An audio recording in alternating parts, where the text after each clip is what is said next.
Being a teenager আপনাদের অনেক সমস্যা হতে পারে, কিন্তু যেমন ঘাড়ে একটা ভারী ব্যাগ আমাদের খুব বেশি বইতে হয় স্কুলের জন্য, তার সাথে সাথে পড়াশোনা করার সময় মাথাটা সবসময় নিচে যাচ্ছে, ল্যাপটপে কাজ করছি সেটাতেও নিচে যাচ্ছে, ফোন দেখছি সেটাতেও নিচে যাচ্ছে।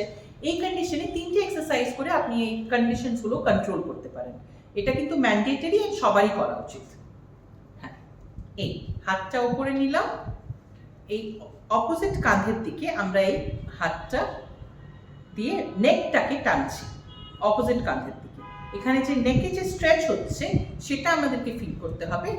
এটা আমাদের 10 সেকেন্ড হোল্ড করছি, তারপরে আবার অন্য দিকটা, দুদিকেই করতে হবে, একবার এদিকে তারপরে আবার অন্য দিকটা। একটু স্ট্রেচ ফিল হবে। 1 2 3 4 5 6 7 8 9 10 এইভাবে 5বার ডান দিকে 5বার বাঁ দিকে অল্টারনেটলি আমরা করব। নাম্বার 2 হচ্ছে একটু ডাব্লিউ পজিশনে আসা।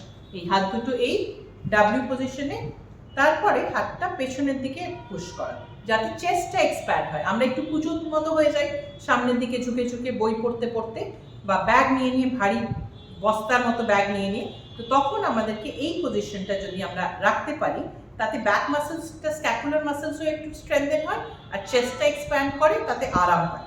এই 1 2 3 4 5 রিল্যাক্স। এইভাবে আবার এটাকে 10 টাইমস রিপিট করা। অ্যান্ড আমরা 5 সেকেন্ডস করেও হোল্ড করতে পারি, যদি আরাম লাগে 10 সেকেন্ডসও হোল্ড করতে পারি। 10 × 10 করলেও অনেকটাই আরাম হয়। অ্যান্ড নাম্বার 3 হচ্ছে সিম্পল শোল্ডার রোলিং। শোল্ডারটা এইভাবে ক্লকওয়াইজ 10 টাইমস সামনে আনা, আবার পেছনে আসা, সামনে আনা, পুরো প্রপার সার্কেলের মতো আমাদেরকে রোল করতে হবে। ক্লকওয়াইজ 10 বার, অ্যান্টি ক্লকওয়াইজ 10 বার।